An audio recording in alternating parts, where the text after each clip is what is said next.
kissing spines, and I started doing this newly described surgery, which is the interspinous ligament desmotomy. So instead of cutting out a spinous process, which I don't think is a helpful surgery, you make a small incision, literally a centimetre in length. You scissor in just off the midline and weasel into the space where these crowded spinous processes are. Force the scissor and they nibble that ligament attachment across. And I've just now the fifth, I think, that I've done. And I've just had the first three come in for 3 months after the follow-up X-ray. And when they were overlapping and impinged like this, they've all got gaps.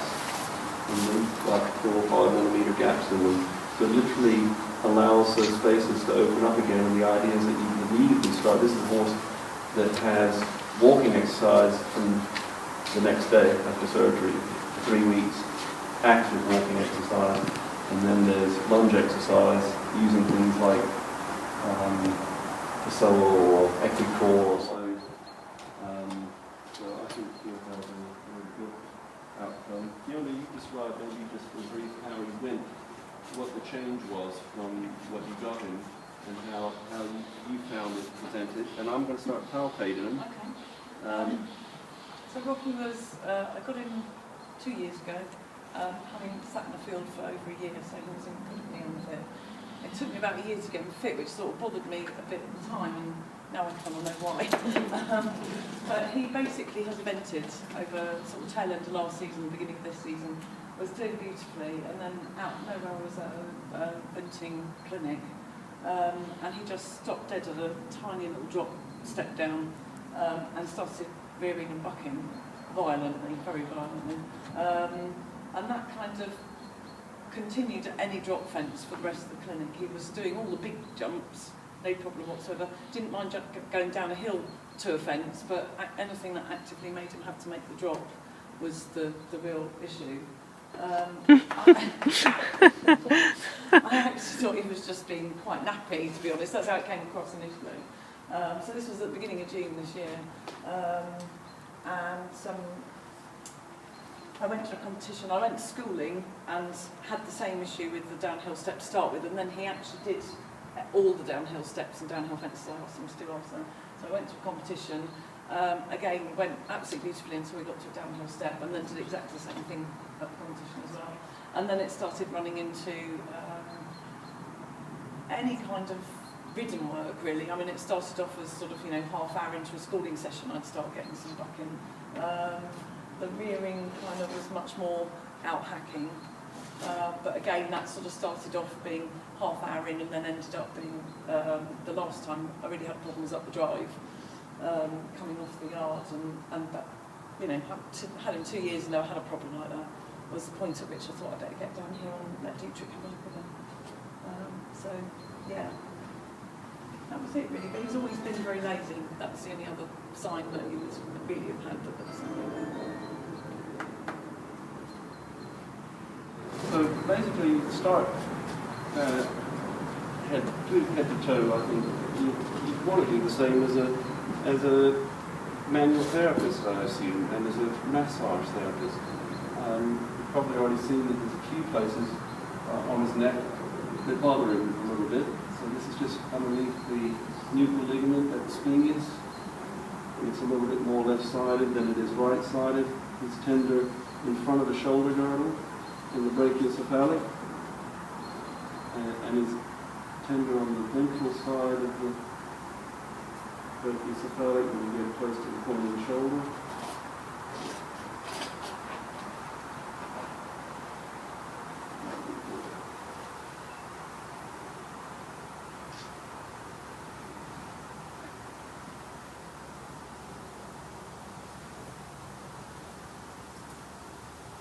So normal muscle will stand to, sort of 2 kilos, even up to 3 in the horse really, without any kind of sign of a muscle pain response, the horse sort of showing sign of disapproval. If I go back to the place, it troubles him a little bit, it gets his attention, he moves away from it, doesn't like it, so we all hopefully agree to read that as a pain response. or the muscle that's got a little bit of an intolerance to pressure. Grossly, that muscle will have nothing wrong with it. So you could scan it, you could x-ray the neck. Would there be potentially something underlying like a neck osteoarthritis? Well, if he's chronically like this and you keep treating him, it keeps recurring, and maybe neck x-rays are worthwhile doing. He's similarly quite restricted in his lateral flexion or other flexion tests in the neck, and you might radiograph it. Most of the time it's a muscle pain, and it's not going to be definable. Even histologically, when they look at microscopically on the section, muscle biopsy, there's nothing to see abnormal about muscle that's painful like that. It's a physiological pain. You might expect them to be painful in the muscles near these incisions, and certainly the last one is so the splinting response, and sometimes a little muscle fasciculation occurring. I don't know if that's visible. Mm-hmm. You get first of all a clinch, and then it just goes into a slight quivery response. So that's an active acupuncture point, and all the points along the spine, the paraspinal channel is called the bladder channel, and also typically runs the leg from the corner of the eye all the way down to the corner of the foot and back. So it's called the bladder channel, and these channels are, have a lot of interpretation historically. This meridian word comes from a Frenchman in 1910 to 1920, because he basically couldn't find a word to interpret or use for the interpretation of the Chinese understanding of the circulation. And they included calling Qi energy, which is a complete misnomer, and Jinlo as meridian. Complete misnomers and misinform what the Chinese are actually talking about. In fact, they're talking often about muscle and fascia chains. And fascia is where the latest research in so-called meridian research is aimed. So it's not linear lines, but whole sort of bands. Quite often when a segment of these points, by the way, also coincide histologically when you do a cross-sectional view. It's where spinal nerve and the neurovascular bundle emerge from the deeper structure through the perforation of the fascia, and the smaller classic segments. You feel the rise and fall of each rib, and it's that little hollow between them. Quite often, if it's sensitive in the longissimus, Amelia costalis at that level, you follow the rib down to the near the costochondral junction, and you get the same splinting reaction on there. And the Chinese linked this point and this point. This is a shoe point and this is a boot point. Treat the same sort of segment. Whether it's an internal or external problem, then you have to use your other diagnostics to know is this reflecting an internal or an external problem. Now, he doesn't look internally too sick to me, so one expects this is an external reflection. Okay. A little bit sensitive on the dorsal midline is what we expect. Our patient should include not just muscle, but bony composites. On a walk the spine, feel each summit, and feel for a pain response to pressure on the summit, or sometimes the pain response occurs in between the summits.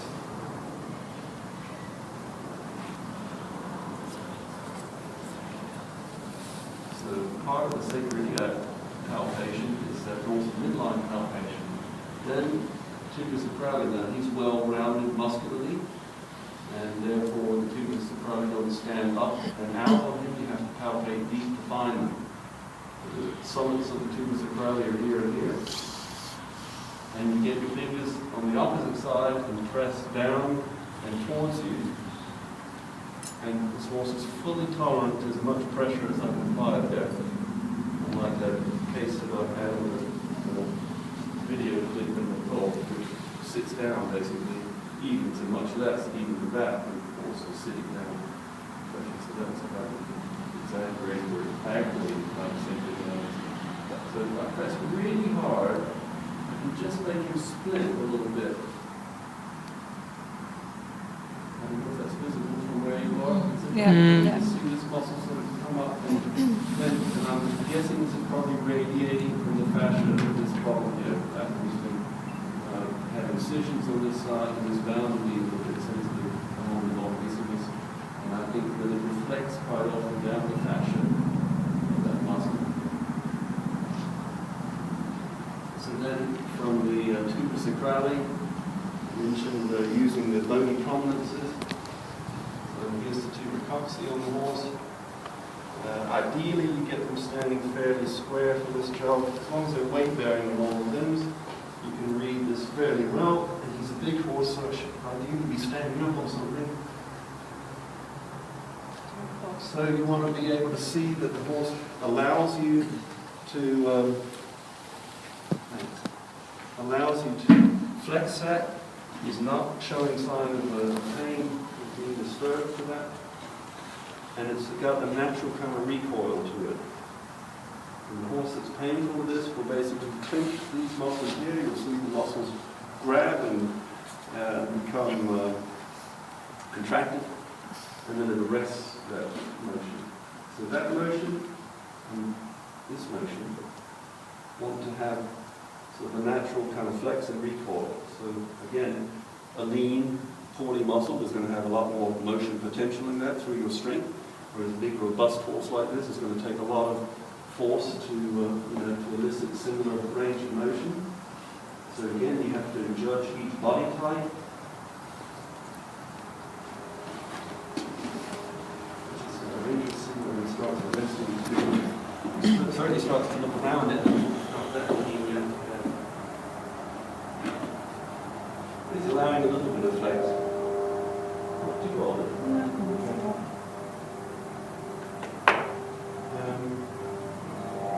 And then progressively, so that was the sort of along the paraspinal muscles, which showed a little bit of the palpation. The ventrum also, ventral midline.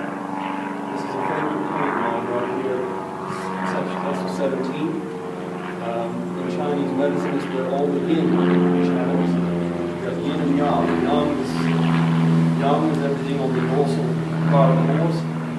This is sort of slightly yang, moderately yang, intensely yang. And it's described in Chinese medicine as when you're standing with your back to the sun. Most yang is here, and then slightly lesser yang is gallbladder, and the least yang is stomach and large intestine. These channels are given a name reflecting an organ. They don't always define just an organ in terms of functionality. So each organ channel system has a muscle chain associated with it. That's how the Chinese think. They do view the internal structures as having direct links to the external. And in fact, it's called a viscerosomatic reflex. If you have chronic, for example, well, the obvious one, let's say, would be the appendicitis that makes the person have screaming pain here, or the renal colic that makes the person have screaming back pain. So you could be misunderstood. Present between the front of the tuber cocci, bladder 25, and on the sacral level, bladder 26, 27, upper sacral, bladder 28, 29, 30. And the sacral foramina are named in Chinese medicine as the sacral foramina. This 31, 32, 33, 34. This governing vessel on the midline itself, a point that can be used for absolutely anything that ails anybody for anything that's in the animal world would be lumbosacral point. So I could use this point as a distal point to treat this, for example. I could use this as a local point to treat sacroiliitis. So the same point would be used for a local problem, but also as a distant point to a local problem. Fanning further out in the gluteal muscles and then the biceps femoris. The origin of the biceps femoris is a commonly tender site in horses with chronic problems, whether it be from upper body or potentially lower limb pain. So this would be even sometimes called a master point for hind limb problems. This is small intestine 9, the master point for forelimb problems, and might reflect, they won't be specific. There's been some vets in America got carried away with bleeding. They could diagnose a lameness by certain points that were sensitive. And in the back end, they were diagnosing stifle lameness if these 3 points in this groove between the hamstrings and the biceps femoris were sensitive. And they were diagnosing these last 2 down here as diagnosing hook disease, which was complete shambles, complete shambles. And it's taken a while to kind of knock it out in the training and the teaching thing, because I was told it in the 90s when I took the course, and then I started comparing my nerve block findings with palpation findings of tendon points, and there was no correlation whatsoever to these lamenesses. So it was an absolute nonsense. The people who designed those never nerve blocked horse in their life. So it was easy for them to say it was whatever they wanted to call it. They had point specific for foot disease. This is a foot diagnosis was here and here. So they were tender there and there. That was they say go X-ray the feet. So palpate all the way down this hamstring. Remember the Arab had the really sort of almost electric hamstrings. You palpate them and the horse immediately contracts. The muscle group doesn't like the sensation of pressure into it, lifts the leg to take the load off the muscle. And around the bony prominences, all bony prominences present a group of acupuncture points. And the Chinese expression for an acupuncture point is not a point, it's a hole. It's a communicating hole with deeper structures. So you're palpating for sites that lead to subtle little hollows. So these are easier hollows because the rib articulation is making quite a big hollow, and other places become less obvious ones and take more subtle feels. The fingertips do need to become quite sensitive to these. So there's an acupoint that does reflective of local pain drops. The leg, it doesn't like to keep load on the muscle when you're putting pressure on that.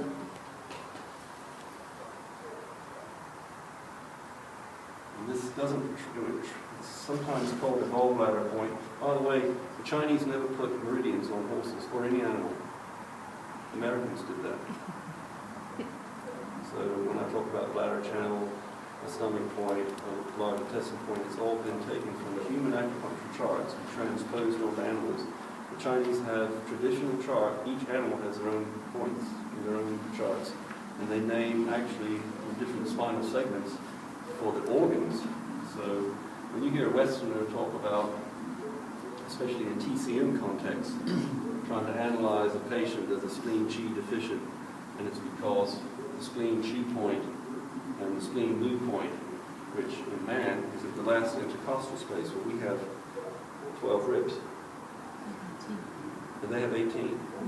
So do you transpose it at the 18th or the 12th? And what do you do with all the extra spaces? Where do you assign each of these organs? So it gets to be quite a little messy thing. And what's more important really is to understand that this segment here reflects not only potentially external things related to these spinal segments, but potentially internal things related to these same spinal segments. So there's a sympathetic nerve supply to the organs in here, and actually there's about 6 segments that supply every one of those internal organs. So there's overlap by that many. So there's not a specific segment to an organ anyway. So you don't have to be pedantic, if you like, from a TCM point of view. You can say this could reflect something like stomach. When the Chinese say spleen, they mean pancreas, by the way, not spleen as we know it in the West. So it does mean digestive sorts of things. So a horse that's recurrent colic will often be tender through any of these segments here, because those are the supply sympathetics to the stomach. And I find treating chronic medical cases almost more rewarding than with some of these musculoskeletal things.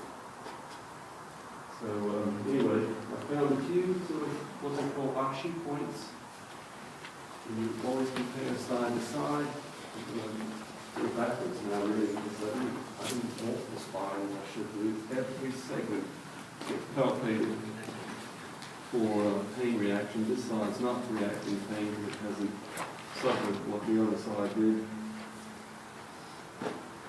Sometimes here I'm just getting a little bit again of fasciculation, not immediately where I'm pressing, but in these segments here.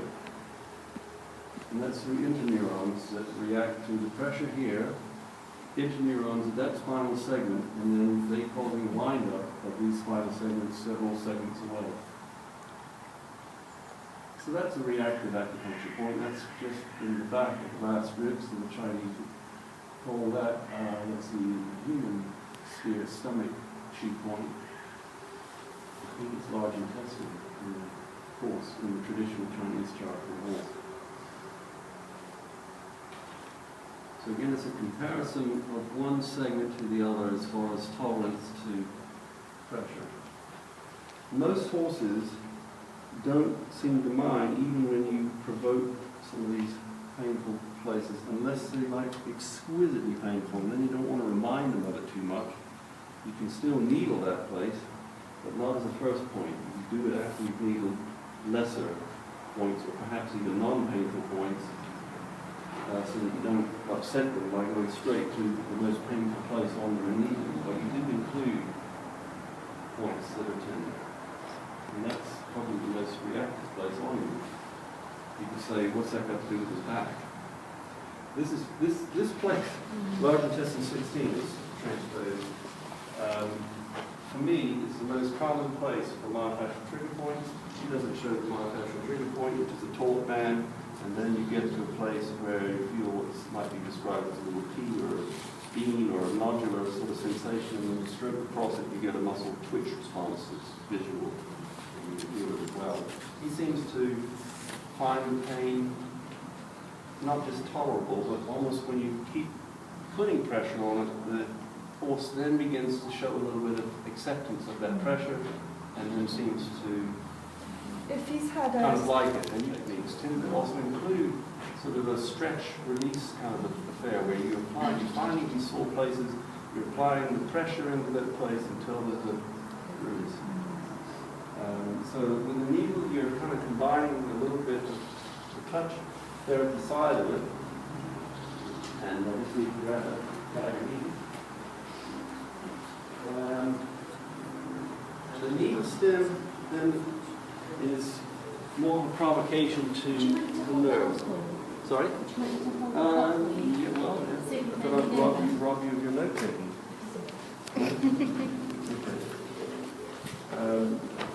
So the most tender place is this, but nowhere on the is it like really painful. So there's no place on here I've got to worry about needling first or second or third. A really painful horse, do not needle a very painful place first. Use maybe just some of the last points, and you'll find that by the time you've done some of the lesser tender places, the really painful places become desensitized, and then it becomes much, much easier. So I use a variety of needle lengths from sort of 1 inch down, well, I've got one that's really short one for the distal limb, that's only sort of 15 millimeters long, and sort of 2 inch for a lot of places near a 3 inch, and then I've got some big mamas when you get into the gluteal muscle mass,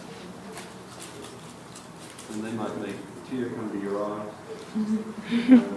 That can take a lot of work to get that needle in, and I might use one on him because he's quite well muscled. So he finds that a little bit sensitive, but he seems to enjoy pressure in it, and he almost rarely present a needle into it. So rotation it takes. And I don't know if you just saw a quick little muscle grab. This Chinese called Ba Qi, the rider of Qi, and it's basically a local little twitch response to restimulating receptors that cause that motor reaction. If they don't do it with ease, you can rotate the needle more and more. They don't like that sensation, because now they found out that you literally are winding collagen fibrils around the needle and making it tighter and tighter. And if you don't get a twitch response, sometimes to get a very strong effect, you rotate the needle until you've got that feeling a tautness, and you literally can pull the needle back and the skin is grabs a hold of it and comes with it. Do you go clockwise or anti-clockwise? Well, I use both to get in there, and then if I want a needle grab and I haven't had that little twitch response occur, then I use unilateral. And traditionally, I know there's tonification and sedation with one that's tonifying. I think clockwise is sedation, and clockwise is tonification. But really, that gets into something that's not defensible from a neurological point of view. One way or the other, you're stimulating more aggressively the body. He's really processing this, he's licking and chewing. He's really focused on this now, so when he's going to sleep, Yeah. he's what's going on. I don't want to get him too excited. He's really So he was a relaxing. little bit sore up here earlier. This is C2. This is not a transposed human point. It's one of the Chinese traditional Ju-Wei points, they're called.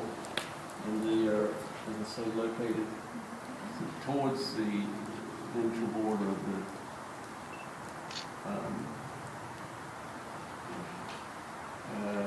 nuchal ligament in the squeeze muscle. Most acupuncture is done symmetrically.